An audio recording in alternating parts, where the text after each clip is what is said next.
Rebonjour, on continue notre exploration de la transformation numérique de l'industrie 4.0.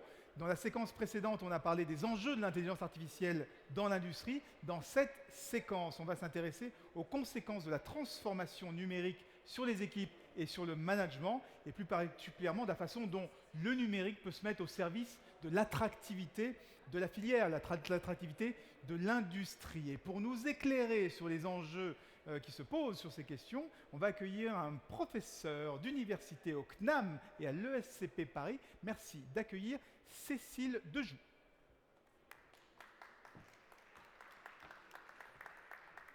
Bonjour Cécile, alors mettez-vous là, on va vous amener un micro main, parce que les micros, un micro sans fil. Est-ce que on peut apporter au fond de la salle, s'il vous plaît, les hôtesses? Est-ce qu'on peut avoir un micro sans fil, s'il vous plaît? Parce que Cécile ne veut pas se cacher derrière le pupitre, a envie de vous parler directement. Donc on va prendre un micro et on va vous donner le micro pour que vous puissiez vous exprimer. Merci mademoiselle, merci Anicette pour cette introduction. Alors justement, la question qu'on a envie de vous poser, c'est quoi travailler aujourd'hui à l'heure du numérique et de l'intelligence artificielle? Vous avez 20 minutes. Merci. Alors, c'est pas simple comme question puisque nous travaillons déjà tous à l'heure du numérique et de l'intelligence artificielle. Donc, vous avez tous une idée de ce que ça veut dire dans votre propre métier. Moi, ce que j'aimerais vous partager avec vous, c'est en fait les conclusions des travaux de recherche que l'on mène au sein du Learning Lab Human Change au CNAM. C'est une chaire sur le travail à l'ère du numérique et de l'intelligence artificielle. Et on observe dans le monde entier comment les entreprises se transforment en termes de modèle économique, mais aussi en termes de compétences et quel est l'impact sur le métier des collaborateurs. Donc, on a mené différents travaux de recherche et on s'aperçoit, la première idée clé, c'est qu'en fait, cette transformation liée au numérique et à l'intelligence artificielle, elle est caractéristique d'une nouvelle civilisation. On est entré dans une nouvelle civilisation, avec à la fois des nouveaux acteurs, que ce soit des plateformes, que ce soit le darknet, que ce soit Internet ou que ce soit des startups, des nouvelles valeurs, des valeurs qui transcendent en fait la façon dont on se comporte. L'exemple le plus simple, c'est qu'au lieu de simplement reconnaître l'expert, on va plutôt prendre en compte la multitude, une valeur qui est totalement différente de celle à laquelle on a été éduqué à l'école, puisqu'à l'école, qu'est-ce qu'on faisait quand on apprenait une règle de grammaire? On apprenait la règle avec le Becherel, on faisait l'exercice à trous et on avait une bonne note. Maintenant, la grammaire, téléchargez l'apps Becherel, vous allez l'apprendre en collectivité avec vos autres petits camarades, vous allez faire des exercices, ça va marcher, pas marcher, et donc vous allez être sur du test and learn et non plus sur de l'applicatif. Donc, voyez-vous, les experts sont devenus aujourd'hui simplement des points d'ancrage, mais non plus ceux qui diffusent le contenu et le savoir. Donc on voit bien que dans les valeurs de cette nouvelle civilisation, on est sur un autre modèle. Donc des nouveaux acteurs, de nouvelles valeurs et puis de nouveaux langages. On travaille aujourd'hui avec des SMS, on travaille avec des pitchs au lieu du PowerPoint, on va travailler avec du Twitter, 240 caractères, des langages qui façonnent notre état d'esprit. On n'est plus simplement sur de l'explication avec, bien entendu, de l'argumentation, on est sur du message, comme du faisceau laser, comme de la lumière très rapide, d'une idée, un message et un pitch. Donc on voit bien que les valeurs, les langages, les acteurs sont caractéristiques de cette civilisation, mais aussi les méthodes de travail. Et c'est là où je réponds à la question d'Anicette. Les méthodes de travail à l'ère du numérique et de l'IA, elles ont totalement évolué. Ce qu'il faut bien comprendre, c'est qu'en fait, on est dans une civilisation, il faut aller vite. Alors, les informaticiens, avec les principes agiles, nous ont expliqué, bien entendu, fail but fail fast. Ils sont quand même forts, ces informaticiens. Ils nous apprennent qu'en fait, on doit se tromper pour débugger leur système informatique et en plus, c'est positif. Alors ça, appliqué au management, ça fait des méthodes agiles, managériales, où on va essayer d'aller vite, on va essayer de travailler en mode collectif avec des itérations pour aller vers du prototypage. Ce sont des méthodes qui, à l'ère du numérique, permettent de répondre à l'obligation de l'innovation. On a d'autres types de méthodes, comme les méthodes de design thinking qui nous permettent d'innover. Et puis, le plus important, avec le numérique, c'est qu'on va travailler sur l'intelligence collective. On va apprendre à travailler en mode collaboratif. Et là, eh bien, c'est quand même très nouveau. Très nouveau parce qu'on a des outils, que ce soit du Slack, du Trello, que ce soit des process. Je vois juste à côté, là, dans l'axe, une entreprise qui propose du collaboratif. Donc, des outils qui nous permettent de travailler en synchrone, en asynchrone, avec des personnes qui sont là physiquement ou virtuellement avec des casques. Donc, ça va très, très vite, l'intelligence collective. Le secret, quand vous avez des collaborateurs qui travaillent en groupe, c'est de leur appliquer les 5 R. Le premier R, c'est que dans un groupe, tout le monde doit avoir un rôle. Si vous avez une personne dans un groupe qui n'a pas de rôle, vous êtes sûr que le groupe va à un moment donné éclater à cause de cette personne qui voudra imposer son territoire. Le deuxième R, c'est qu'il est très important de reconnaître chacun lorsqu'il donne au collectif. Et la meilleure façon, c'est toujours d'essayer d'être dans l'évaluation anonyme. Je note tout le monde me note, et ainsi j'ai une évaluation collective de ce que je fais. C'est le deuxième R, la reconnaissance individuelle par le collectif. Le troisième R, c'est être capable d'avoir des règles. Le quatrième, bien sûr, du respect, et surtout, donc, de pouvoir avoir des rites liés à la structuration, à la culture. On célèbre les succès, on accueille les nouveaux, etc. Donc, dans cette civilisation du numérique et de l'IA, il faut absolument appliquer des méthodes qui soient des méthodes liées à l'agilité, au design thinking ou à l'intelligence collective. Mais ça ne suffit pas.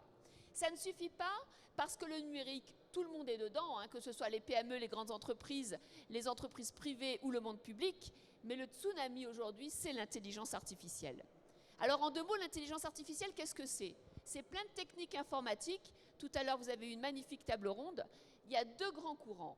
L'intelligence artificielle dite symbolique, où on travaille sur de la théorie des règles et on est dans des environnements autour de peu de données.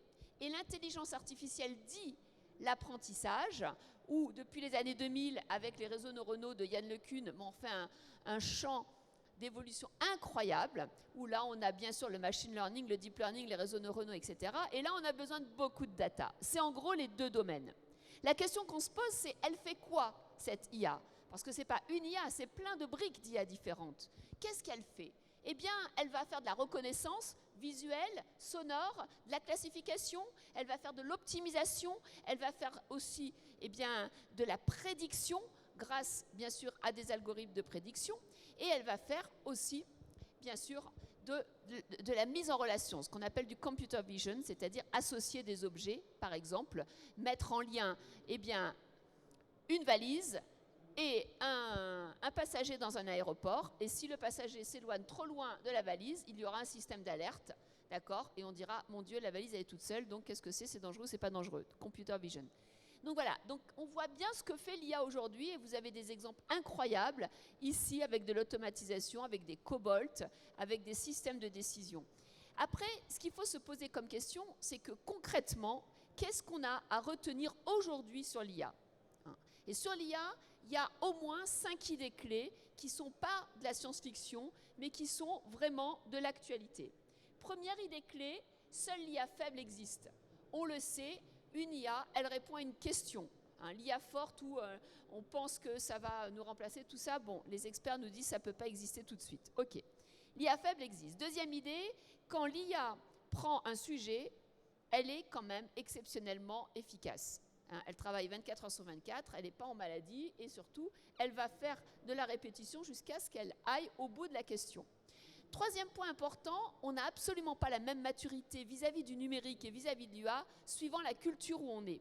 On voit bien qu'en Chine, n'importe quel citoyen est tout à fait d'accord pour payer avec son téléphone et donc partager ses données. On voit bien qu'aux États-Unis, on est sur un monde où on va proposer énormément de services liés à la sécurité, liés simplement, au loisir ou à des services qui peuvent être pendant que vous dormez, on vous met un casque et le casque va vous permettre avec une IA de vous réveiller ou au contraire de vous endormir. Bref, énormément en fait de dérivés services. On voit bien qu'au Canada, l'IA est un business. Ils ont su attirer le jeu, ils attirent aujourd'hui l'essentiel des entreprises d'IA avec de la défiscalisation, mais aussi ils travaillent sur des normes liées à une IA for good, l'IA bienveillante avec l'Europe et la France. Donc, suivant le pays où on est, on n'a absolument pas la même culture citoyenne vis-à-vis à l'IA. Ça, c'était la 4e idée. La 5e idée, c'est qu'en fait, l'IA, elle est invisible dans vos entreprises.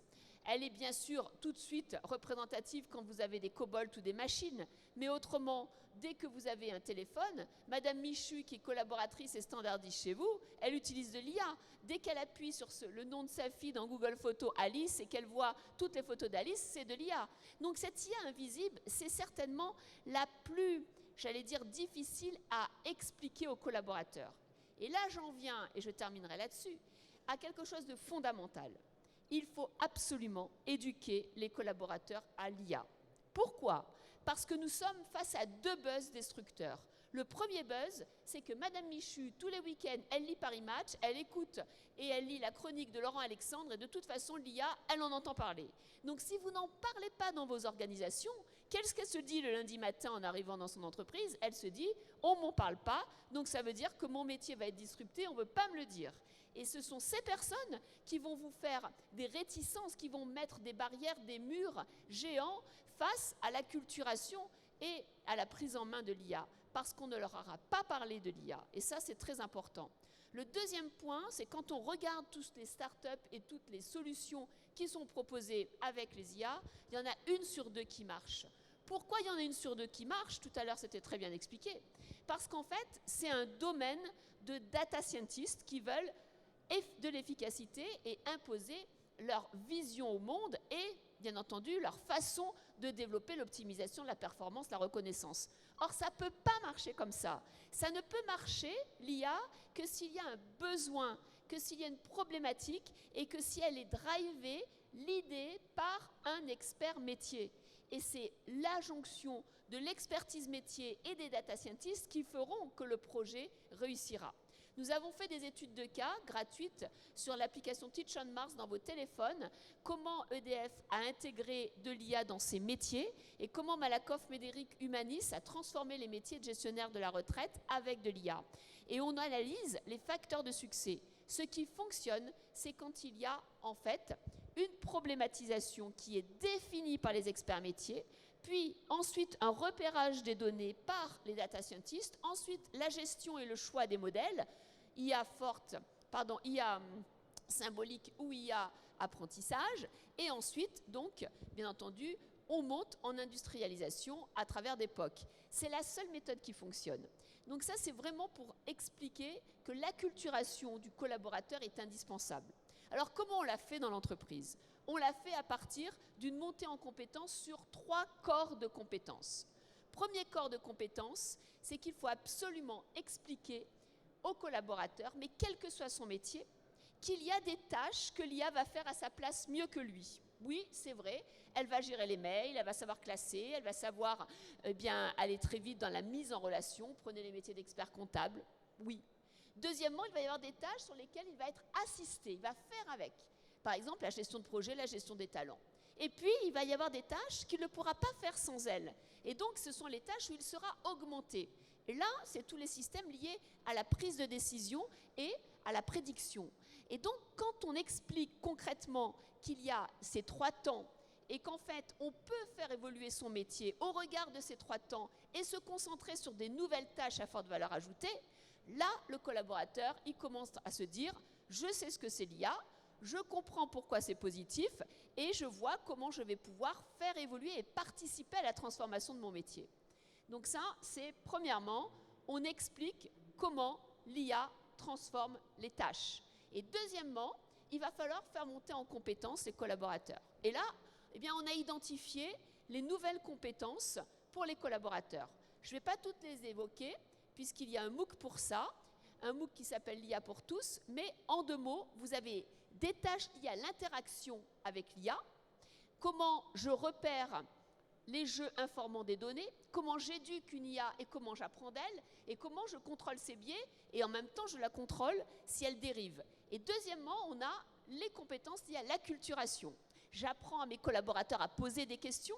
Pourquoi ? Parce que les IA, elles répondent à des questions, et si on ne sait pas poser des questions, on aura de toute façon des réponses totalement biaisés ou à côté du problème qu'on veut solutionner. Et puis, je travaille sur l'acculturation, ce que je laisse à l'IA, ce que je fais pour penser en intelligence collective. Donc, on voit bien que ça, c'est le deuxième corps de compétences.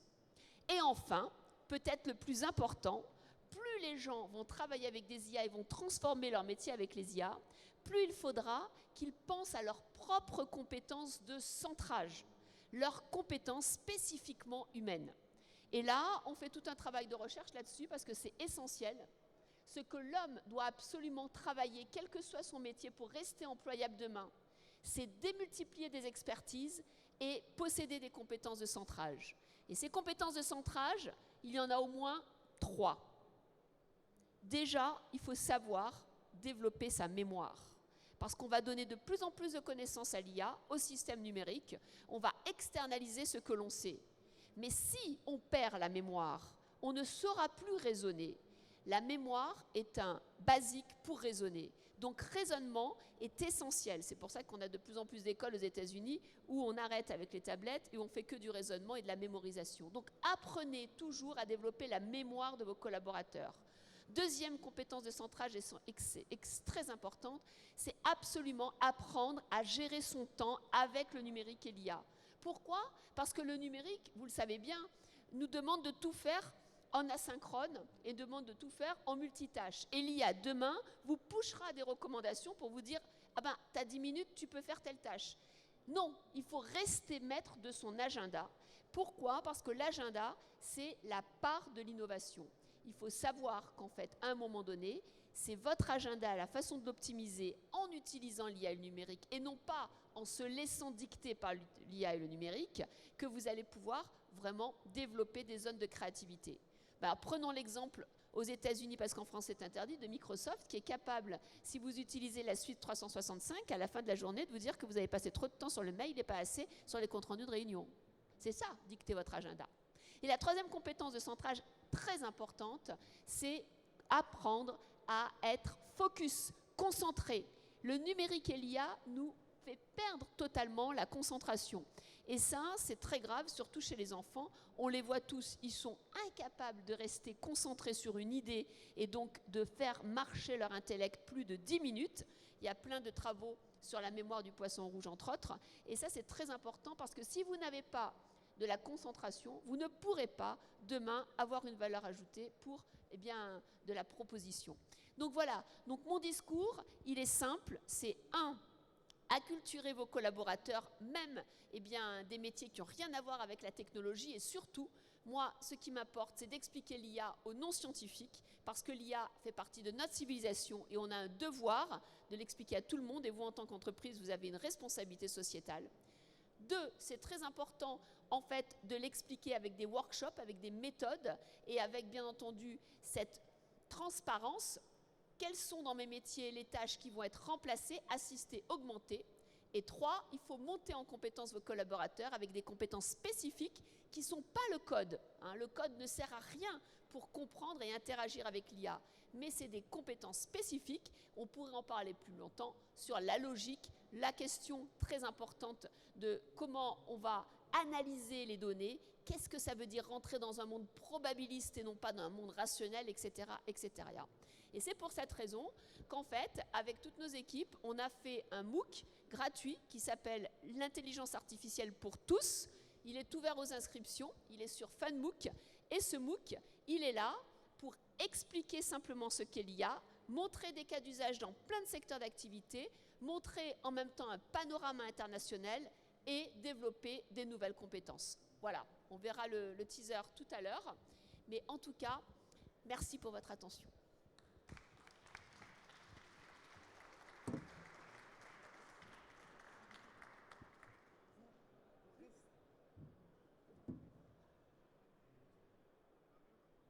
Ça va mieux quand on m'entend. Vous restez avec nous.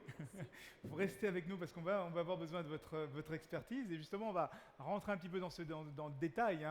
Le numérique a changé pas mal de choses dans l'entreprise, a aplati pas mal d'organisations. Il faut que le management s'en saisisse pour mieux expliquer sa stratégie, la façon dont elle voit la technologie et acculturer les collaborateurs. C'est ce que vient d'expliquer. C'est justement pour être en plus dans le détail de ce qu'on vient de voir et l'illustrer, on va accueillir Grégory Walter et le professeur Franz Quint. Venez me rejoindre. On peut applaudir quand même, hein. C'est la fin de la journée, mais venez nous rejoindre s'il vous plaît. Installez-vous. Installez-vous. Alors, je vais reculer un petit peu pour que vous puissiez bien me voir. Je vais vous présenter d'abord mes camarades de jeu. Grégory Walter, vous êtes co-dirigeant de Viva Metal. Viva Metal qui est un sous-traitant en tôlerie avec une quarantaine de collaborateurs. Et ce qui est très intéressant avec cette entreprise, c'est qu'elle s'est complètement transformée. On parlait de transformation numérique. Elle s'est complètement transformée au point... Elle a même changé son modèle économique. Aujourd'hui, elle a une filiale qui vend de la technologie à d'autres entreprises comme elle. On va y revenir. Professeur Franz Quint, qui est un des leaders du projet de transfert de compétences qui s'appelle Upper Rhine. Il est aussi au board d'une alliance qui s'appelle Free Rhine Tech. C'est une alliance transfrontalière entre la Suisse, la France et les universités suisses, françaises et allemandes. Et justement, tout son travail va nous expliquer tout l'intérêt des actions qu'il met en œuvre pour justement faire en sorte que les étudiants s'intéressent beaucoup plus au métier de l'ingénierie. Parce que c'est la thématique de cette correspondance, de cette conférence. Le collaborateur 4.0, lui justement, il doit...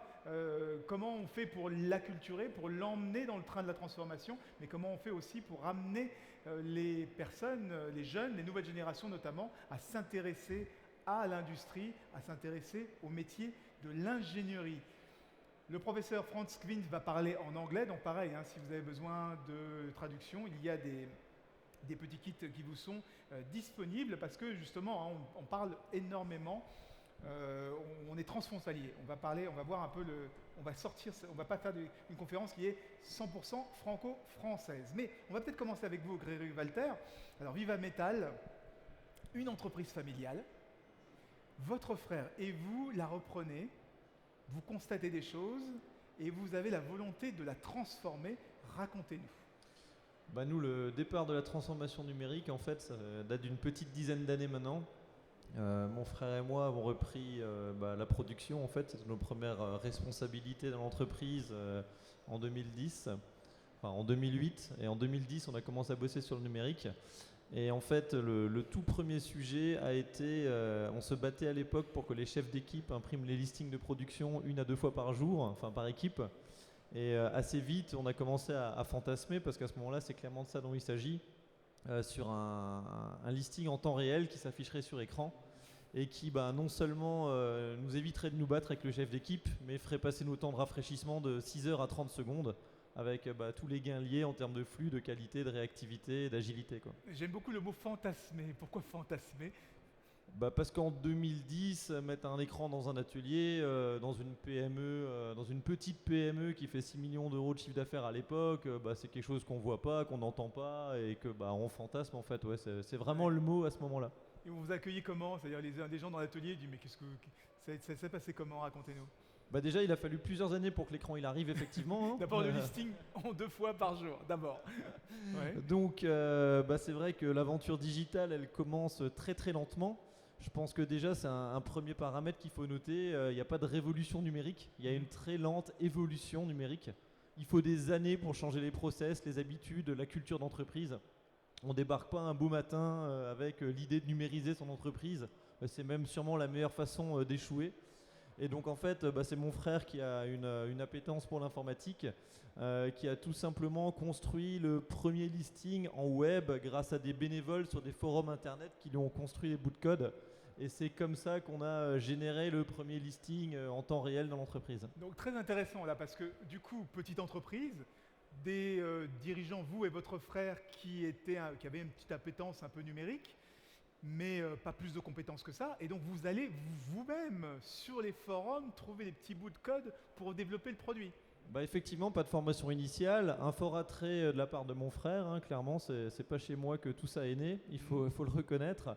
Et donc après, on recherche des moyens. Nous, on a toujours été pour le fait maison parce que toutes ces prestations, elles coûtent très très cher, elles sont complexes. Identifier le bon partenaire, c'est aussi un sacré sujet compliqué. Il faut le dire aussi, les PME, elles intéressent personne aujourd'hui dans la transformation numérique.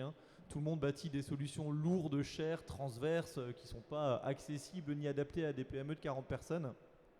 Donc on a commencé par le code avec des bénévoles sur des forums, on a continué avec un stagiaire, des stagiaires BTS, pas beaucoup plus évolué que ça, un premier stagiaire, un deuxième stagiaire, ensuite on s'est vu qu'il y avait 2 sessions par an, on est monté jusqu'à 3 stagiaires par session, sauf que on était toujours encore arrêté 10 mois dans l'année sur ces projets puisqu'on avait 2 stages de 4 ou 6 semaines et en attendant... on avait ensuite bien accroché avec un des stagiaires qui venait de temps en temps un peu bosser l'été pour remettre un peu à jour notre tableau de bord et nos listings. Donc voilà, on voit qu'on est très très loin de l'agilité, de la réactivité et de ce qu'on appelle aujourd'hui l'usine du futur. Et là, ça s'est sérieusement accéléré depuis 3 ans puisque toujours ce même stagiaire avec qui on avait gardé le contact était en dernière année d'école d'ingénieur et ça se passait mal dans son entreprise. Donc on a eu l'opportunité de le rapatrier pour un an d'alternance. Et à l'issue de son année d'alternance, on l'a embauché. Donc c'est vrai qu'aujourd'hui, sur une PME de 40 personnes, on a un ingénieur informatique à temps plein. Mais oui, c'est ça qui change tout. Après, toute cette exploitation, en fait, nous, quand je parlais de listing qu'on a construit, c'est vraiment l'exploitation de la data de notre ERP. On a un ERP qui est en place depuis 16 ans dans l'entreprise, avec des tas d'infos, beaucoup d'infos, et aussi une très très mauvaise ergonomie et une très très faible exploitation de ces données. Alors justement, on va s'arrêter 2 secondes là-dessus, parce qu'il y a énormément d'ERP dans les entreprises, dans les PME. Ces ERP ne sont pas forcément hyper adaptés à une fonction ou à un usage de votre entreprise. Et vous, qu'est-ce que vous avez fait? Vous avez récupéré les données et vous avez développé votre logiciel à façon, quoi. Tout à fait, nous on appelle ça notre tableau de bord, donc on en a fait aussi bien des indicateurs que des listings de travail, aussi bien en atelier que dans le bureau. Ça nous a permis d'appliquer une logique. Alors pareil, on a bidouillé pour construire des listings dans les bureaux, le RP il prévoit jamais ça. Donc en croisant des champs, en exploitant des champs, des fiches produits qui n'étaient pas faits pour ça, on a vraiment bidouillé dans tous les sens pour construire nos listings à tous les endroits du process, pour le mettre sous contrôle, pour le tendre, pour accélérer tout ce qui est interopération. Et donc ça vraiment l'exploitation de la data, c'est aujourd'hui la première expertise, toute proportion gardée, qu'on a acquis.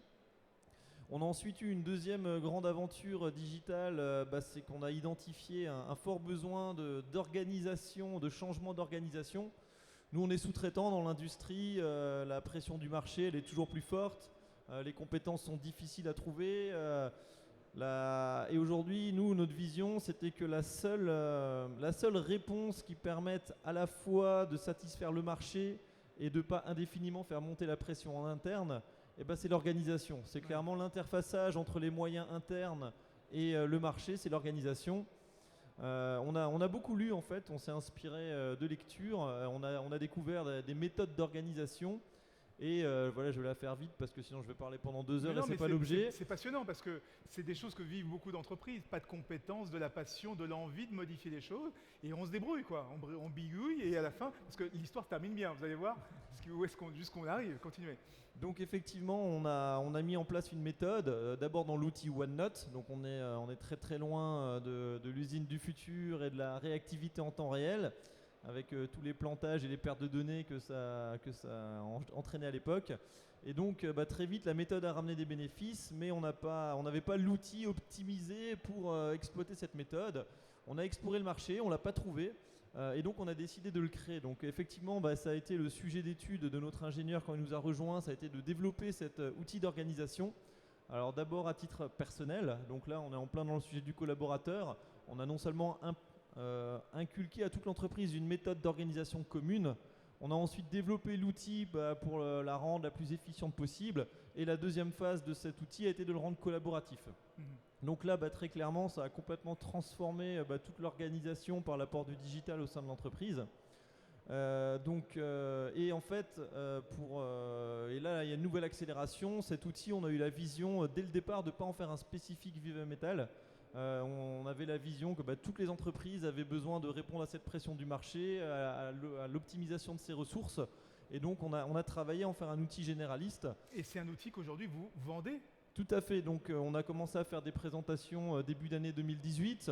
Donc voilà, on a senti un certain intérêt. Alors après, être sous-traitant en tôlerie et vendre des logiciels, là aussi, il n'y a pas de révolution, hein, on ne va pas se mentir, le chemin est long. On a créé une structure en juin 2018, Sequoia Tech, pour avoir le véhicule pour commercialiser, puisque ce n'était pas du tout l'objet de Viva Metal. A débouché dans la foulée le recrutement de 3 alternants en licence pro développement. Donc là, on est passé d'1 développeur à 4. Et on en a embauché 2 des 3 au mois de juin à l'issue de leur dernière alternance. Et on en a pris 2 supplémentaires. Et j'en profite pour faire une parenthèse parce que c'est vraiment une vision que je tiens à partager. Aujourd'hui, alors on développe en partie l'outil.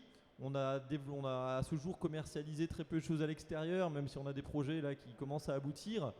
On est en mesure de saturer 5 développeurs ou 4,5 avec les 2 alternants qui sont là 3 jours par semaine. À temps plein, on les sature uniquement sur Viva Metal et notre petite unité de production de 40 personnes. On arrive à faire bosser 4 développeurs et demi juste pour nous. Donc c'est pas l'objet de la société, hein, il va falloir que ça évolue rapidement. Mais on arrive à les saturer en projet parce que on tire la ficelle de la data toujours plus loin. On est rentré depuis quelques semaines dans une nouvelle ère de transformation numérique. Après avoir bossé process par process pour les numériser, on arrive maintenant à une maturité. Alors quand je dis une maturité, c'est à la fois sur les outils, mais aussi sur la compréhension par les collaborateurs de cet nouvel environnement data et de toutes les perspectives que ça ouvre. Et donc cette nouvelle phase, c'est la transversalisation de notre numérisation. Aujourd'hui, on est en train de relier les process, voire de les fusionner, de les automatiser entre eux, avec des gains très conséquents. Je donne un petit exemple pour ne pas rester dans l'abstrait et bien me faire comprendre. On a développé ces dernières semaines un outil qui nous permet de saisir nos commandes 3 fois plus vite. Comment on fait ça ? Notre ERP aujourd'hui, malgré toute sa valeur, il y a beaucoup de clics. L'ergonomie n'a jamais été revue. On est aujourd'hui passé sur un outil qu'on a développé nous-mêmes, une interface web, où on a minimisé le nombre de clics pour saisir nos commandes. Et non seulement on divise le nombre de clics par 3 et donc on va 3 fois plus vite, ce qui chez nous c'est un gros demi-poste la saisie de commande, hein. Donc quand on parle de retour sur investissement, quand on divise par 3 un demi-poste à notre échelle, c'est déjà des retours sur investissement conséquents. Mais en plus on aide le collaborateur en termes de qualité, de justesse. Qu'est-ce que j'entends par là ? Si l'indice est identique à celui dans l'ERP, ça s'affiche en vert, s'il est différent, ça s'affiche en rouge. Voilà, tout simplement. C'est plein de petites aides de management visuel qu'on va, dans cette exploitation de data, assister le collaborateur dans sa mission et le rendre plus efficace. Alors c'est extrêmement intéressant ce qui vient d'être raconté là, parce que moi j'adore cette histoire. On a une entreprise, une PME qui n'a pas forcément de moyens, mais qui a des problèmes métiers, des problèmes collaborateurs de tous les jours, et qui se dit, mince, comment je peux faire pour arranger ça ? Et puis, comme on n'est jamais mieux servi que par soi-même, eh bien on finit par le développer avec les moyens du bord, avec des stagiaires, avec des forums, etc. Et à la fin, ça donne quelque chose d'assez important, parce que vous avez embauché 5 personnes, vous avez créé une entité à part. La question que j'ai envie de vous poser maintenant, c'est quels sont les enseignements derrière tout ça ? Les enseignements, vous avez donné un premier enseignement tout à l'heure qui était que tout ça, ça prend du temps. On ne fait pas de révolution, on fait une évolution, que la culture d'entreprise, ça prend du temps. Racontez-nous d'autres enseignements que vous avez. Oui, alors ça va déjà complètement dépendre des publics auxquels on s'adresse. On ne va pas traiter la transformation numérique dans ces équipes de cadres et dans un atelier de production. Déjà, ça clairement, il y a des différences très importantes. Pour donner un exemple, on est passé en atelier zéro papier au mois d'avril de cette année. Là, c'est relativement récent, ça fait un peu plus de 6 mois. Et la première étape de cette digitalisation de la production a été de reproduire l'ordre de fabrication à l'identique de la version papier. Oui. Pourquoi ? Parce que quand on a des collaborateurs qui sont là depuis 20 ans, qui ont des habitudes, qui ne sont pas forcément très portés sur le numérique, si vous allez trop vite, vous les perdez. Et vos gains, ils s'effacent aussi vite que vous les avez imaginés. Donc il est très important de fonctionner step par step. Alors ce qui est encourageant, c'est qu'au fur et à mesure, on va de plus en plus vite quand même. Il est aussi important de ne pas se rater sur le premier projet ou le premier projet d'envergure. Les quick wins, comme m'a appris Grand Innov, pour reprendre l'expression des milles de start-up, il faut faire un succès pour commencer. Il est important que le collaborateur y voit son intérêt, et pour ça, il faut lui simplifier la vie. Un autre point qui est extrêmement important dans la transformation numérique, quand vous commencez à générer de la data, que vous mettez votre organisation en ligne dans le numérique, vous êtes très vite à la frontière entre le soutien aux collaborateurs et le flicage. Dans le premier cas, vous avez des gains énormes. Dans le deuxième cas, vous vous ramassez lamentablement. la transformation numérique s'accompagne indiscutablement d'une évolution, d'une transformation tout aussi radicale du management. Si vous mettez des outils d'assistance entre de mauvaises mains, faites confiance pleine et entière à vos collaborateurs pour saboter l'outil. Alors après, vous pourrez vous tourner vers l'éditeur et raconter que la solution était mauvaise. Non, il est très probable que ça soit au niveau du management que ça s'est joué. Et ça, c'est vraiment une leçon qu'on a appris au fil des années et qu'il est important de retenir, je pense. Le management bienveillant. J'aime beaucoup cette idée de management bienveillant. Surtout parce que tout à l'heure, vous avez dit quelque chose d'intéressant. Vous avez dit que vous avez fait des économies importantes à un demi-poste, un demi-équivalent temps plein. Oui, ça c'est juste sur la saisie de commande. Hein. Voilà. Et juste sur la saisie de commande. Mais ce n'est pas pour autant qu'on va supprimer un poste, etc. Ça, justement, ça va vous permettre de vous développer beaucoup plus rapidement, d'où l'intérêt d'avoir ce management bienveillant. Et ce qu'avait expliqué tout à l'heure Cécile, c'est si on n'en parle pas et que c'est fait dans une tour d'ivoire, ben les gens peuvent imaginer que ça se fait contre eux. Mais vous avez accompagné les gens pour montrer que ça se fait avec eux. Après, les paramètres sombreux, il est sûr qu'il est plus facile de faire ses gains de productivité dans une période de croissance que dans une période de récession, hein, clairement. Moi, j'aime pas les discours convenus qui viennent à dire que les robots ils prendront pas la place des hommes. Bah, en partie, si. Quoi. Moi, on peut me raconter ce qu'on veut. Quand un robot il fait 60% de la tâche, et ben, à un moment, on a besoin d'un collaborateur en moins. Quoi. Enfin, moi, j'entends pas le discours. Et tous ces outils d'aide, c'est exactement la même chose. Par contre, je pense qu'ici, il y a beaucoup d'industriels. Et sûrement comme moi, vous avez des difficultés énormes à recruter. Donc quelque part, tous ces leviers de productivité, ces leviers d'automatisation, ils commencent par régler vos problèmes du quotidien bien avant de menacer les emplois. Et je pense que c'est là qu'il faut voir le premier axe de valeur ajoutée de ces développements. Évidemment, la technologie, l'automatisation a toujours fait de l'emploi. Et puis tout à l'heure, la ministre disait que 80% des emplois de demain n'existent même pas aujourd'hui. Donc, il ne faut pas forcément rester accroché au passé, il faut l'accompagner en douceur et le faire évoluer. Très intéressant. Cécile, vous avez entendu ce que vient d'expliquer à l'instant Grégory. Une petite réflexion, un petit commentaire justement sur la façon dont ça s'est passé, cette transformation, sur le management bienveillant, le fait, les collaborateurs qui ont peur des outils de flicage, le fait de reproduire des process analogiques quand on est passé au numérique. Oui, je trouve qu'il y a vraiment beaucoup d'idées, hein. Bravo pour tout ce que vous avez fait parce que c'est un très bel exemple. Une idée très, très simple, c'est qu'en fait, il faut toujours commencer petit. Il ne faut pas vouloir faire de la transfo numérique complètement dans son entreprise. Il faut y aller petit sur un problème. On appelle ça des points irritants ou des pain points. Donc, ce qui n'a pas marché avant, comment est-ce qu'on va pouvoir le régler avec ces nouvelles méthodes liées au numérique? Ça me semble très important. Le deuxième point, c'est qu'en fait, de toute façon, on ne peut pas faire de la transformation numérique que sur le produit, le client, si on ne le fait pas en interne sur le management. Il faut le faire en même temps. Et là, c'est très important de pouvoir laisser au manager et surtout au collaborateur qui est proche du client une grande latitude dans sa force de proposition et accepter qu'il se trompe. C'est ce qu'on appelle les méthodes fail but fail fast, c'est-à-dire le droit à l'erreur. Et donc, il y a vraiment cette évolution importante qui est de lâcher prise quand on est un directeur, lâcher prise, faire descendre en fait le pouvoir pour que ceux qui sont près des clients savent, eh bien on va leur laisser plus de territoire. Ça c'est le deuxième point qui me semble très important. Le troisième point, c'est que je suis toujours très très interrogatif quand on dit ça va créer des nouveaux métiers, ça va en détruire. En fait, on ne sait pas. Hein. On peut toujours parler de demain, mais en fait, ce qu'on voit aujourd'hui, c'est qu'en fait, les métiers, ils se transforment. Je vais prendre un métier qui n'a rien à voir avec l'industrie, qui est le métier d'expert comptable. Aujourd'hui, il est disrupté à 60% dans ses tâches par des IA. On a des IA type conciliateur qui font 60% des tâches d'un comptable. Donc il y a trois solutions.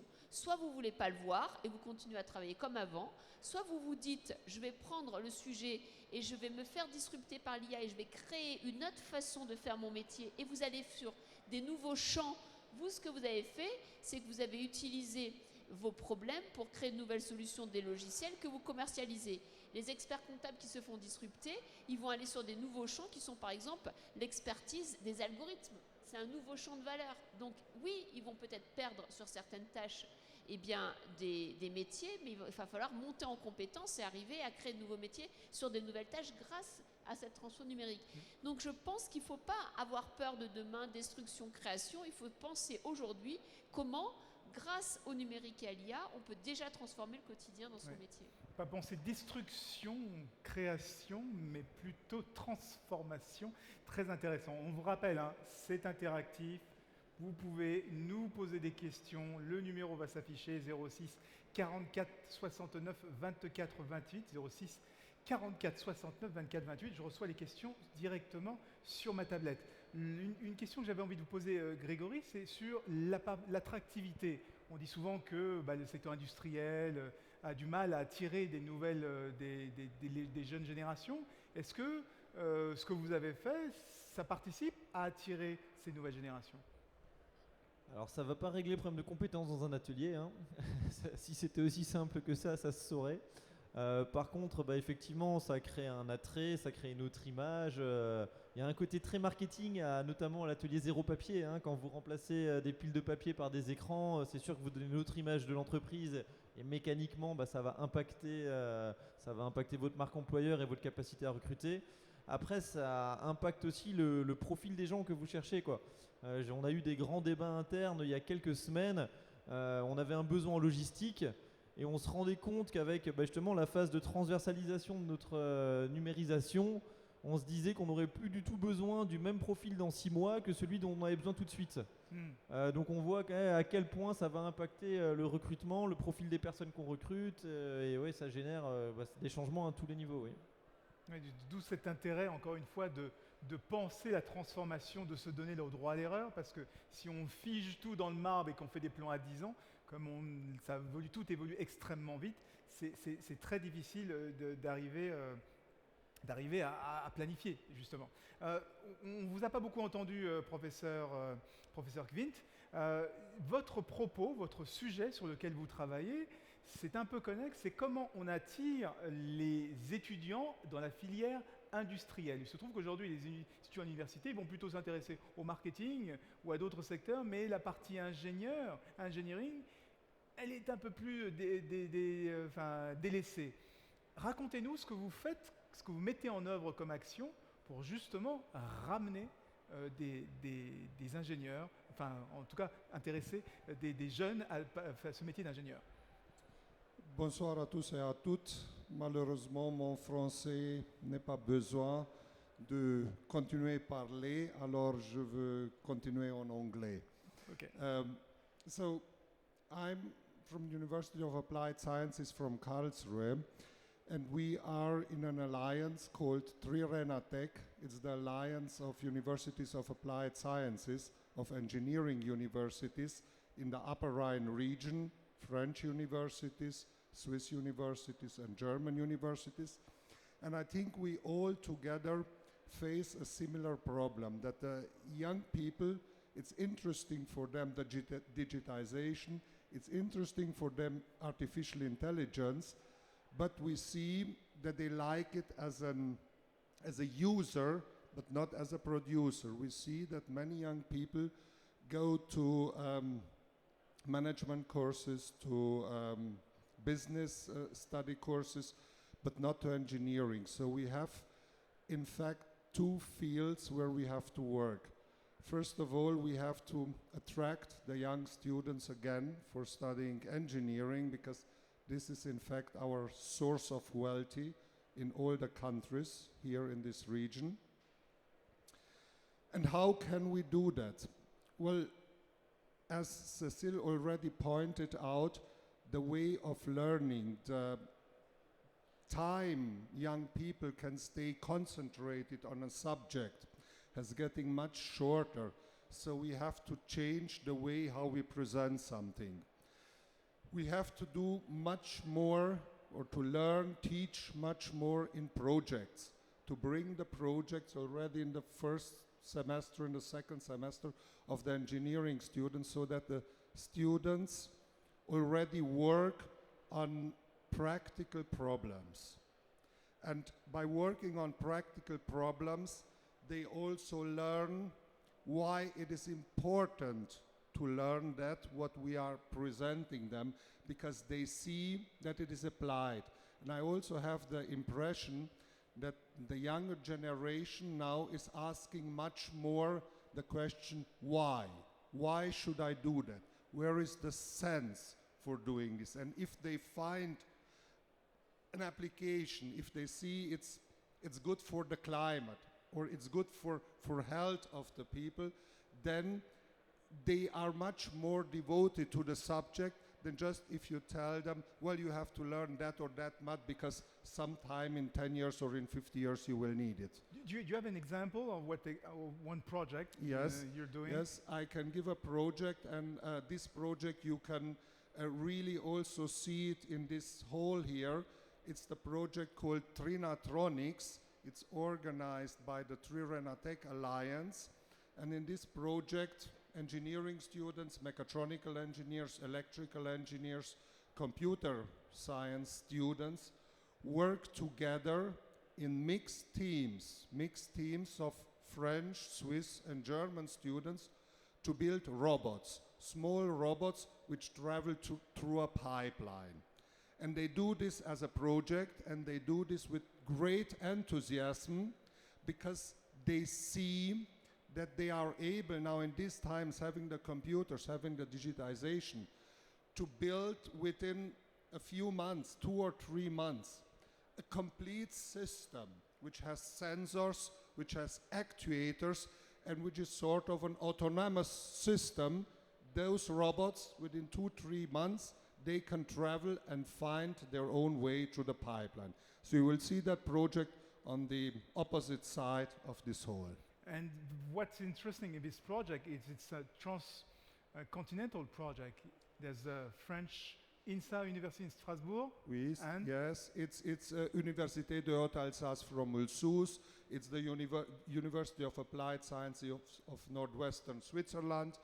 There are the Universities of Applied Sciences from Offenburg, from Karlsruhe on the German side. And I think this is very important. We are here in a region, in the Upper Rhine region, which in fact is a model in small for the European Union in big.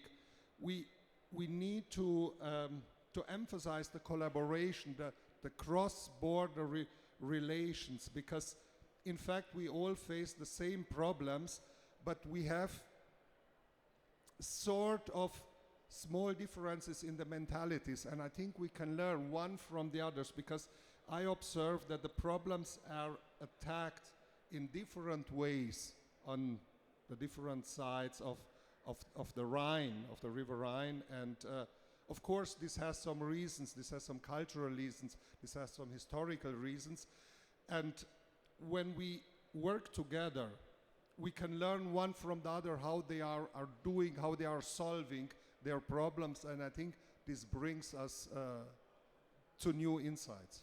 it's also important because in Germany, in France, there are small enterprises, small and medium enterprises, and those lots of small and medium enterprises need to compete with China, Yes. where they're big enterprise, and the US. And you think collaboration between those enterprise and using also the academic sector can help in Europe. This is for sure important, and we are initiating in this region many projects in this sense. These are projects founded by the European Union, by Interact. One example for such a project is the project Upper Rhine 4.0, where universities and enterprises try to intensify the cooperation and to find methods for transferring the knowledge. Knowledge is in the universities, we have it, but this knowledge has to come to the enterprises, especially in the case that this knowledge is changing very, very rapidly. Yeah? And you have, maybe in a small and medium enterprises, employers which are there since several years, which have left university for maybe 15 years or 20 years. Knowledge has changed a lot since then. So we have from the universities, we have to make offers for long life learning. This is especially true for small and medium enterprises because they maybe do not have as much the power as the big multinational companies. They do not have as much money to qualify their personnel.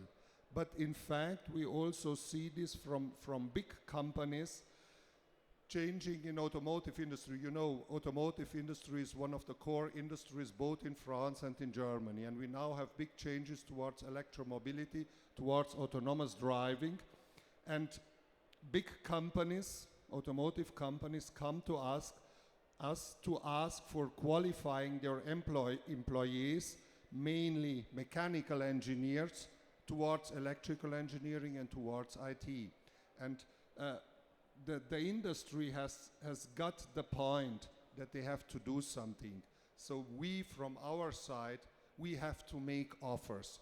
And we have to make offers with low hurdles so that it's accessible for everyone to come in and to qualify.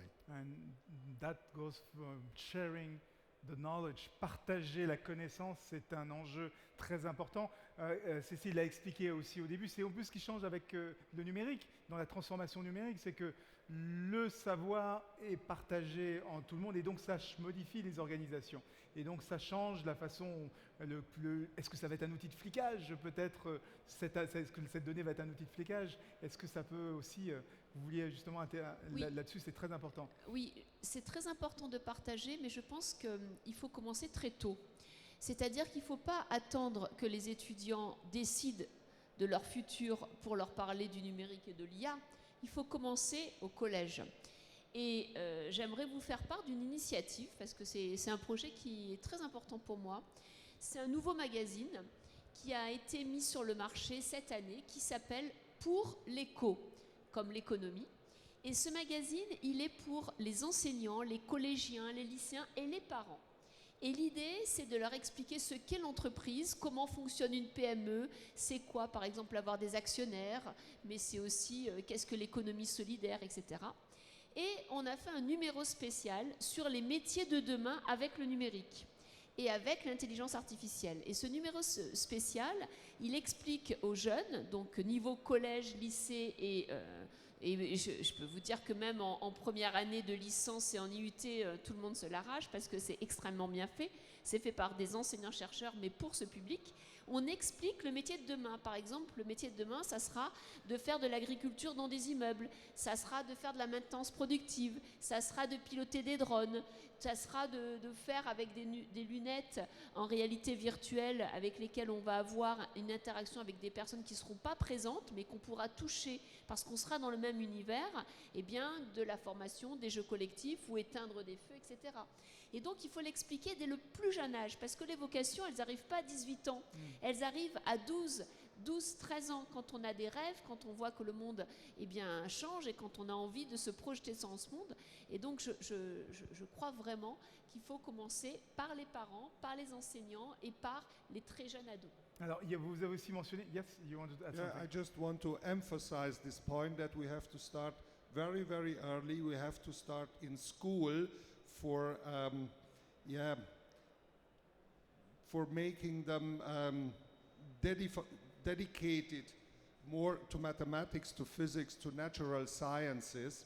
And I think this is also one point where now I put my German hat on, where we Germans can learn something from France, because in France I think mathematics has in education in the school still a higher level than in Germany, where the young people move toward social sciences and toward businesses. And another point is where we can learn is to bring women, young girls, to engineering. I see from my colleagues from INSA in Strasbourg, where they have, for example, in Génie électrique or Génie mécanique, they have 30%, 40% of female students, whereas we in Germany in electrical and mechanical engineering, we maybe have 10% or even less than 10%. So there is here a potential, a big potential, which still needs to be raised, because the industry, especially in Germany, they are searching engineers, they are searching for IT specialists and for electrical engineers, and they do not find them. Très important de commencer tôt, hein, justement, parce qu'il faut que tout le monde monte en compétences, il faut cette acculturation sur laquelle vous insistez. Alors tout à l'heure, vous avez parlé d'un MOOC. justement pour apporter cette acculturation, parce qu'il y a beaucoup de fantasmes qui circulent sur l'intelligence artificielle. C'est intéressant de bien comprendre quand c'est bien fait, à quoi ça ressemble. On a une petite vidéo qu'on va vous passer pour vous montrer un peu ce que raconte ce MOOC et comment il a été construit. On regarde. Bonjour, bienvenue dans ce MOOC, l'IA pour tous et surtout pour les non-scientifiques. Alors, qu'est-ce qu'on va manger aujourd'hui? Qu'est-ce que l'intelligence artificielle? Alors, c'est un ensemble d'ingrédients. On nous parle de machine learning, deep learning, de reconnaissance vocale, de système de décision, d'ordinateur assisté avec de la vision, comprendre les modèles probabilistes, mais en fait, c'est un ensemble d'ingrédients. On reconnaît, on parle, on associe, on classe, on crée des systèmes qui nous permettent de prendre des décisions. Mais, elle est où la caisse? Le ticket de caisse est généré automatiquement par la reconnaissance visuelle des objets associés au client.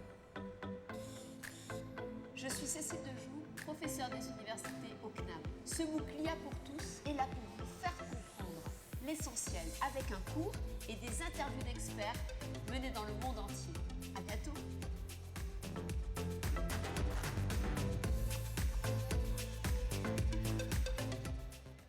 Donc l'adresse était fun-mooc.fr, évidemment c'est gratuit, si on veut s'acculturer sur ces questions. Plusieurs choses ont été dites dans cette table ronde. L'importance d'y aller progressivement. On n'est pas en train de faire un big bang, on n'est pas en train de faire une révolution.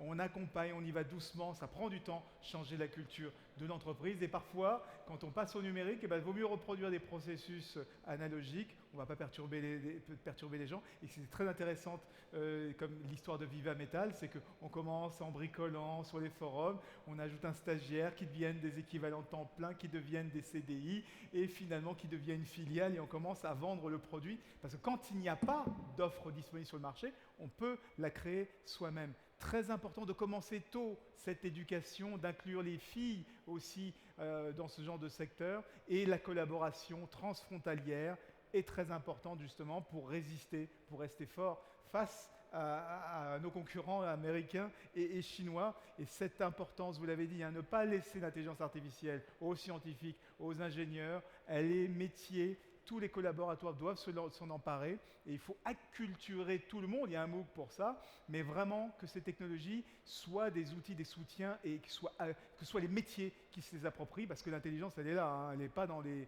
données sans explication et sans cette expertise humaine ne servent à rien. Merci énormément à Cécile Dejoux, Grégory Walter et au professeur Franz Quint. Merci.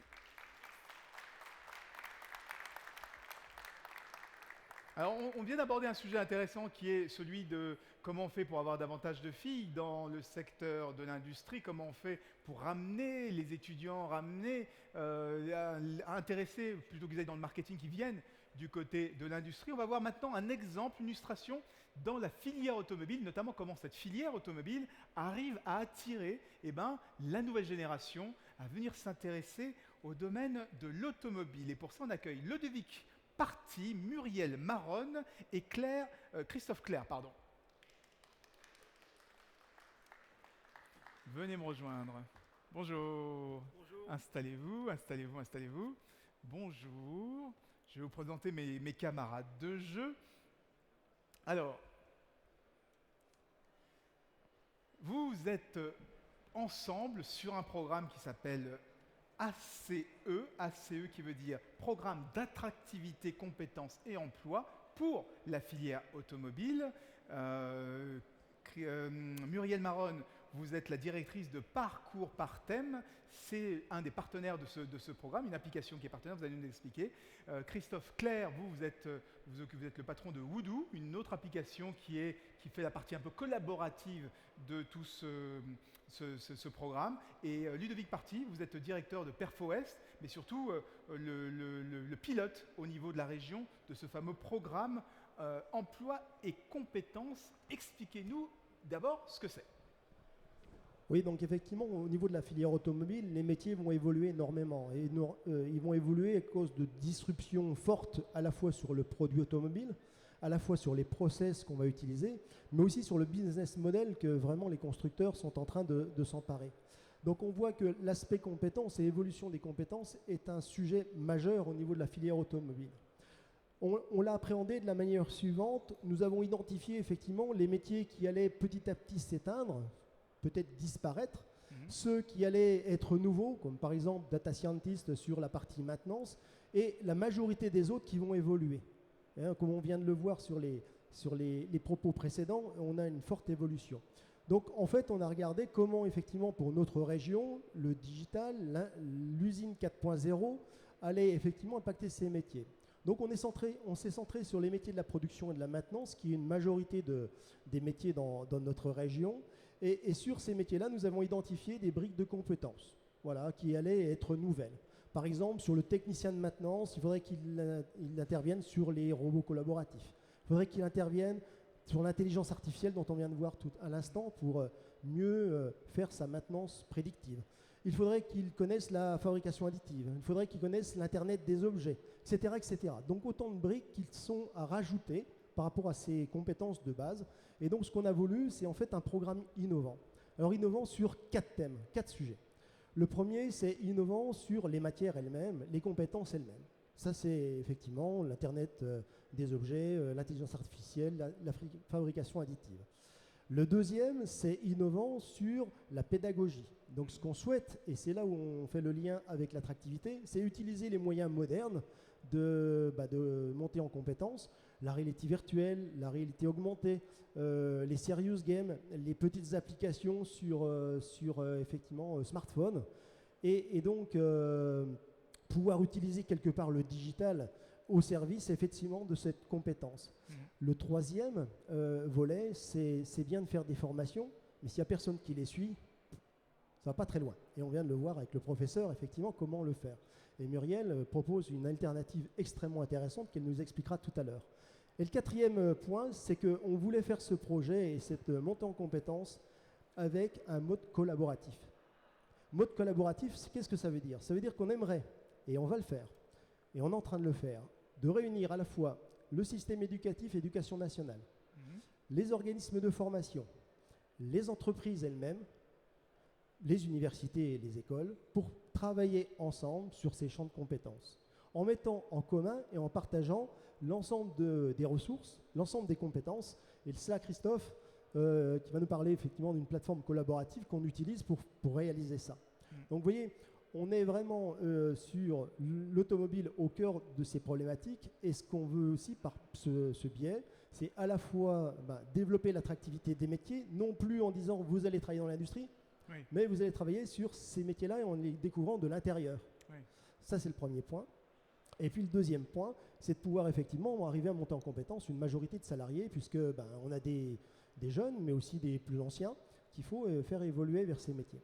Donc, vous voyez un enjeu assez majeur sur les entreprises industrielles de l'automobile, et donc un programme ambitieux, innovant, que l'on veut mettre en place. Alors, vous avez mentionné justement qu'il y a des méthodes pédagogiques innovantes. On se tourne tout de suite vers vous, Muriel. C'est vous les méthodes pédagogiques innovantes à base de serious game. Tiens donc, racontez-nous ça. Alors là, si tout se passe bien, normalement, j'ai une vidéo qui doit se lancer, parce que là, on va parler d'un support numérique, donc rien ne vaut des images dans ce cas-là. D'accord, ça va arriver. Ça va arriver. Donc imaginez, on va faire un petit jeu. Imaginez, vous avez 15 ans aujourd'hui, et on vous demande de faire un choix crucial pour votre avenir. On vous demande de vous projeter dans votre vie adulte, dans votre vie professionnelle. Et puis en plus, on vous demande d'assumer tout ça. Alors que vous ne savez pas ce qui existe, vous ne savez pas de quoi vous êtes capable, et puis vous savez à peine qui vous êtes. À peine. Voilà, vous voyez, là, le voilà, ce jeune de 15 ans dans lequel vous êtes censé vous imaginer là tout de suite aujourd'hui à Mulhouse. Et puis de l'autre côté, imaginez maintenant, vous êtes DRH d'une grande entreprise. Et vous aussi, vous avez à faire des choix qui vont impacter l'avenir de votre entreprise. Vous devez choisir les bons candidats, les repérer, et puis miser sur eux. Est-ce qu'ils vont être fiers de travailler pour vous, fiers de porter vos couleurs et de développer votre activité? On s'est dit qu'une application permettait de réunir tout ce petit monde, que c'était bien pratique. Déjà, ça tient dans une poche, ça tient dans une main. Et puis là, on va vous proposer un aperçu de cet environnement numérique. C'est un jeu nomade qui va servir tous vos centres d'intérêt. On parle des skills, moi je vous parle des centres d'intérêt. Une mise en avant complètement différente de vos métiers. Ces 8 quartiers qui vont pulvériser les 22 catégories socio-professionnelles traditionnelles qui ne font pas envie. Si on parle de métiers de l'industrie, métiers du secrétariat, du bâtiment, c'est un véritable problème. Donc on s'appuie sur les potentiels, on mise sur toutes vos possibilités.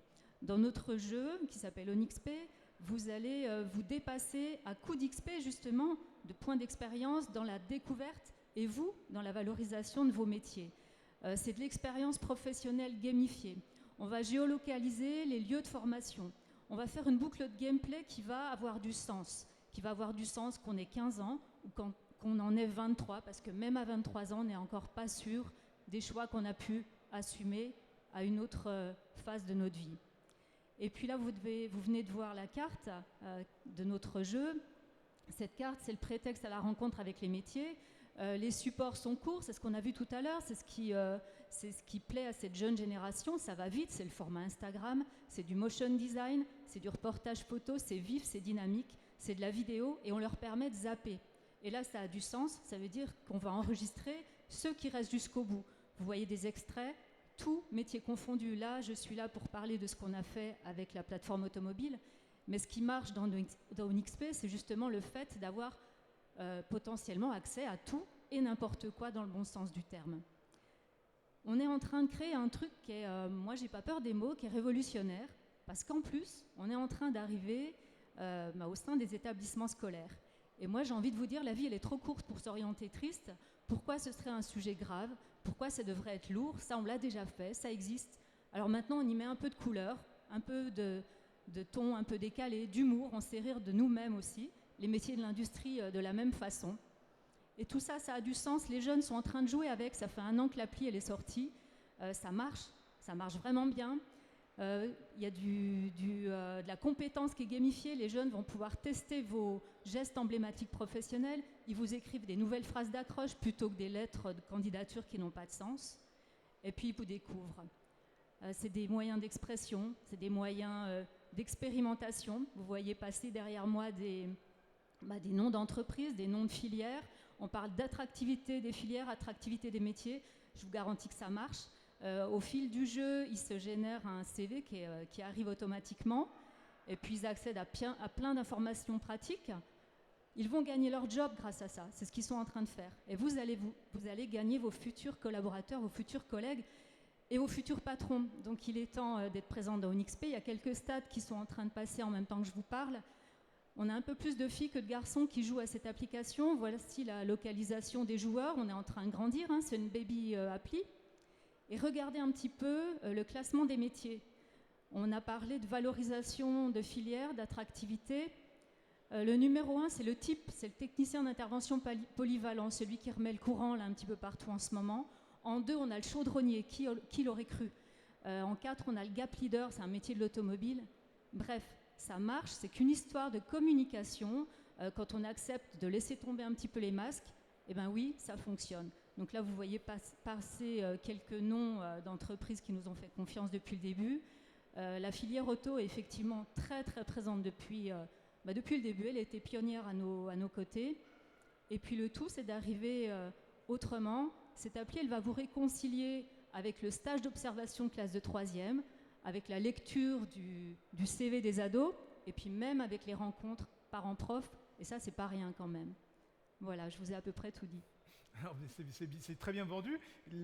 Expliquez-nous justement, parce que l'intérêt, c'est de présenter les métiers différemment, oui. Et surtout d'aider les jeunes à découvrir ces métiers différemment. Mais oui, mais eux, ils sont prêts. Le problème n'est pas au niveau des jeunes. Enfin, moi, je ne pense pas. On arrive avec un outil dont ils sont familiers. C'est coutumier pour eux. Le téléphone portable, c'est intuitif. Ouais. Le problème, il est de l'autre côté. C'est comment réconcilier et regrouper les jeunes et les entreprises et puis mettre l'éducation nationale dans la boucle. C'est tout ça. Alors nous, on y est arrivé d'une autre façon. On s'est dit, on va d'abord aller chercher les jeunes là où ils sont, sur les plateformes de téléchargement traditionnelles. Et puis arrive ce qu'on espérait, c'est-à-dire que l'éducation nationale nous contacte et ça y est, ONIXP fait sa rentrée au sein d'établissements scolaires pour une utilisation en groupe dans le cadre du parcours à venir. Si vous êtes parent, peut-être qu'on vous parle de ça. C'est une alternative à des outils existants. C'est utilisé pour quoi dans l'éducation nationale? Pour faire découvrir de nouveaux métiers? Si oui, lesquels? Pour s'orienter. Pour l'orientation? Pour s'orienter. Mais donc du coup, on n'est plus dans la découverte du métier, on est dans la découverte de son parcours personnel, de ses appétences, et après, ça nous guide vers des métiers, c'est ça? Comme un conseiller, un CIO, c'est comme ça qu'on appelait ça? Ça, vous ne croyez pas que ça se fait en parallèle, en fait? L'orientation, ça ne se décide pas sur une journée. Un jour, on vous dit, tiens, il y a le salon... Non, j'essaie de comprendre comment ça fonctionne et comment c'est vraiment sur la durée, c'est-à-dire que cette appli, ils vont pouvoir l'utiliser dans la durée. C'est l'objectif, de pouvoir remettre du temps dans tout ça. Tout va très vite. Vous devez choisir. Tout ça, c'est très rythmé. Vous devez remplir des fiches navettes. Et là, il faut assumer des choix. Et vous avez 15 ans, vous ne savez pas ce qui se passe. Ça va trop vite. Donc là, on remet du temps. Et oui, on a des collèges pionniers qui commencent à utiliser l'application avec nous, qui permettent aussi aux profs d'avoir un outil. Parce qu'il faut aussi se mettre à leur place. La plupart du temps, ils ne sont pas allés en entreprise. Comment voulez-vous qu'ils vendent vos métiers, qu'ils vendent vos filières, s'ils ne vous connaissent pas? Là, il y a enfin un outil. Déjà, les élèves ne traînent pas les pieds pour l'utiliser. Donc, on marque des points. Tout le monde est content dans ces cas-là. Et puis ça a du sens pour tout le monde. Donc, on fait découvrir les métiers par le jeu. Et ça marche parce que les méthodes sont un peu moins rébarbatives que les méthodes traditionnelles. Et elles sont plus calibrées, en tout cas, pour la nouvelle génération. C'est du cousu humain dans les deux sens. Il y a un autre axe qui est utilisé, donc une nouvelle façon de découvrir ces métiers et donc d'attirer la nouvelle génération. C'est l'axe de la collaboration notamment inter-organisation. Et ça, c'est votre dada, Christophe. Oui, dire que c'est mon dada, en tout cas, c'est l'objet de votre application. C'est l'objet de votre application. Oui, tout à fait. Mais, du coup, alors, pour faire le lien quand même avec les présentations précédentes, je ne résiste pas à l'envie de rappeler où et pourquoi est né Voodoo. Parce que si aujourd'hui je vais parler de Voodoo en tant que président, je suis aussi directeur d'un groupe industriel, familial, et pour faire le lien avec l'histoire de Grégory. Et quand vous êtes dans l'automobile, que vous êtes à l'international, que vous protégez les câblages électriques et que vous êtes dans un groupe familial, le monde qui nous entoure est très compliqué, il change très très vite. Et oui, j'ai pas peur des mots, moi aussi, c'est vrai que nous on n'est pas dans une lente évolution, on est dans une disruption. Oui, complètement. Et quand vous êtes une entreprise familiale et que vous êtes un industriel et que vous êtes une PME, vous êtes aussi atteint d'une maladie que je retrouve assez souvent, c'est la paranoïa. C'est que vous n'avez qu'une seule peur, c'est qu'on vous pique votre bonne idée, c'est qu'on vous pique vos clients et qu'on vous pique vos collaborateurs. Et donc la collaboration, c'est pas inné.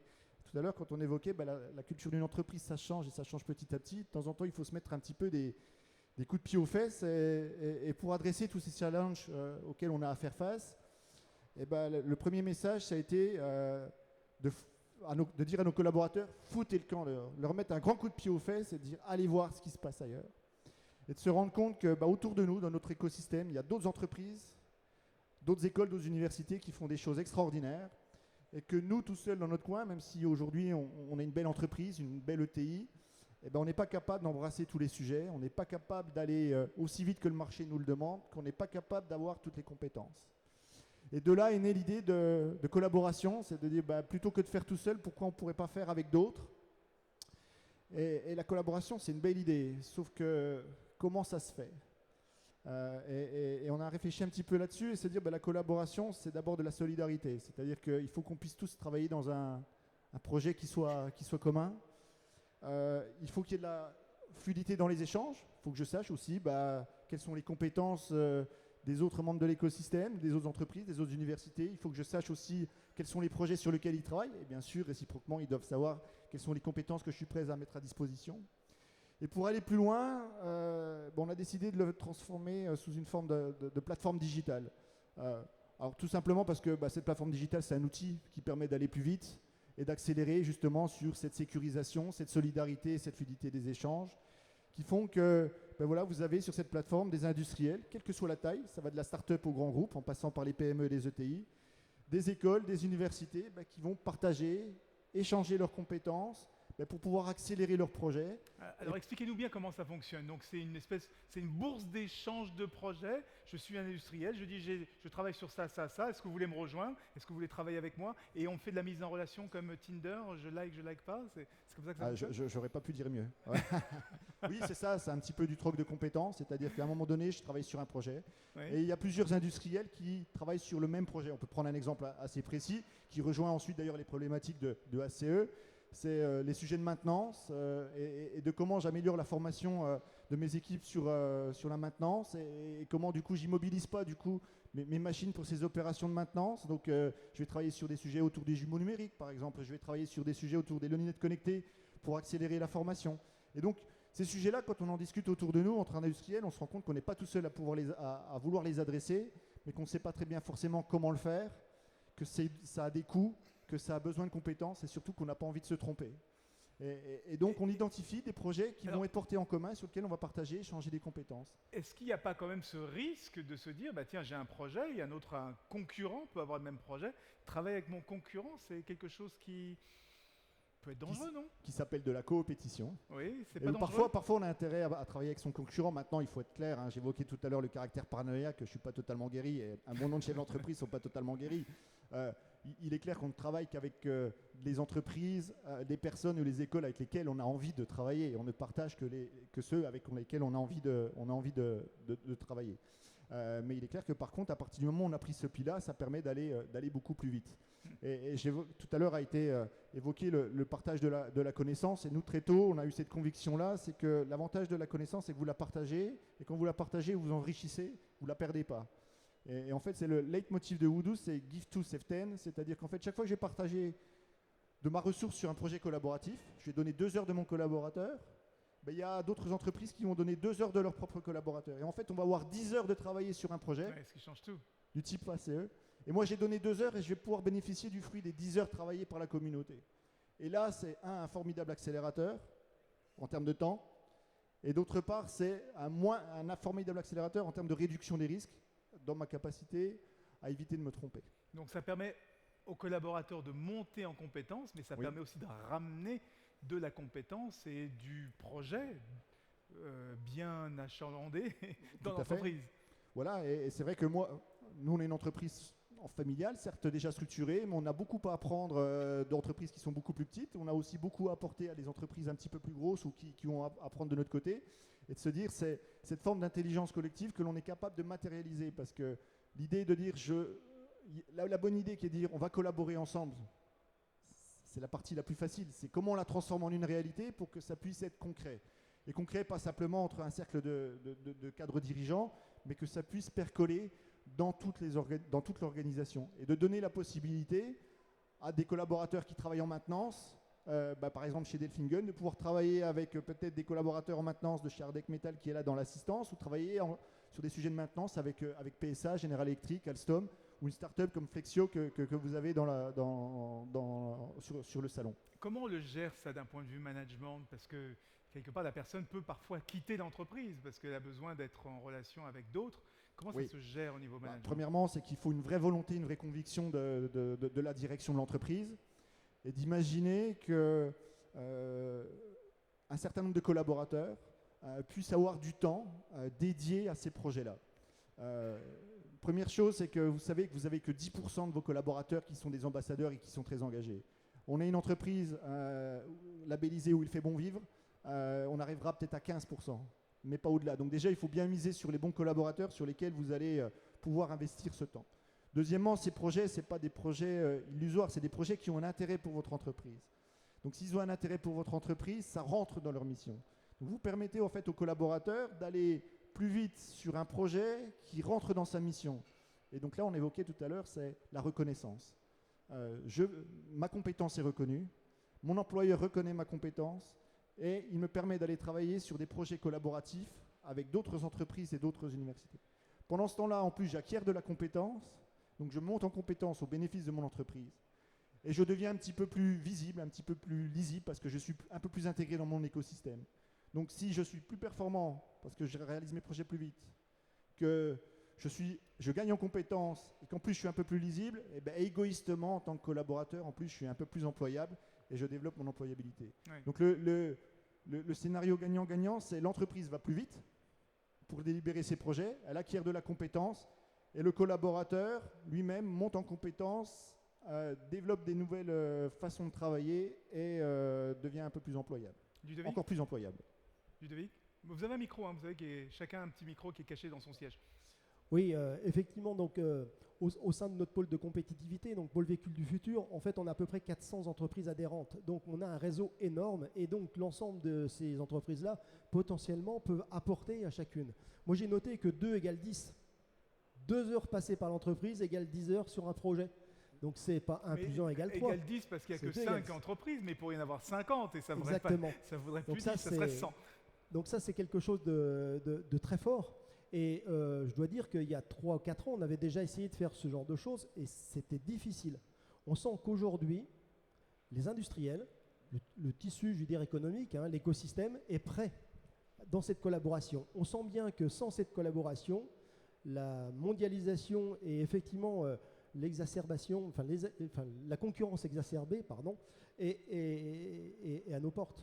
Donc si on veut effectivement que l'industrie française puisse avoir des chances de subsister, d'avoir des chances d'être encore performante et dans le trend mondial, eh bien c'est la collaboration qui va nous permettre d'y arriver. Et ça, on en est convaincus, nous tous.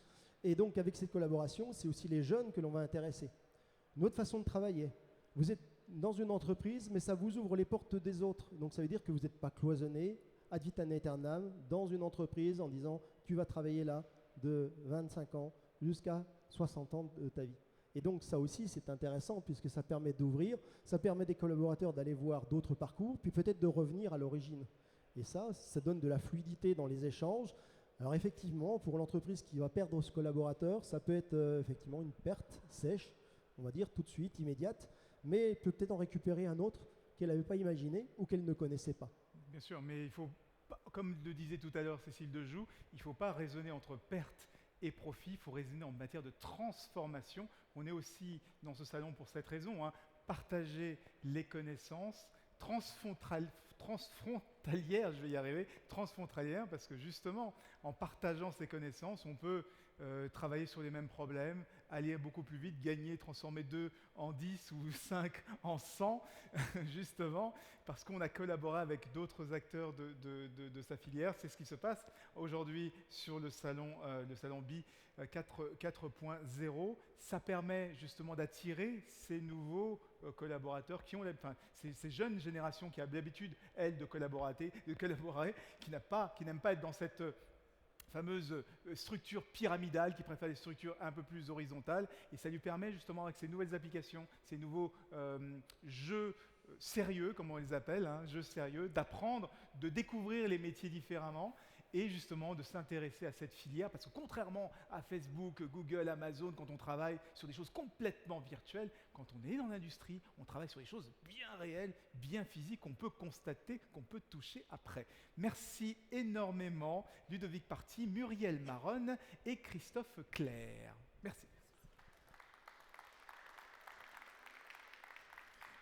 Alors, ce soir, on vous a réservé, je ne sais pas si c'est une surprise, mais en tout cas un événement un peu exceptionnel, c'est qu'il va y avoir une visite privée du musée, l'ancien musée Peugeot. On m'a dit que c'était un des plus beaux musées automobiles du monde, avec des Bugatti, etc. Ça va ouvrir à 19h et ça sera à 300 mètres. Je crois qu'on peut y aller directement d'ici, il y a des systèmes qui vont nous accompagner. Ça clôt les sessions plénières de la journée et on se retrouve demain à 10h30 pour de nouvelles sessions plénières. Merci à tous.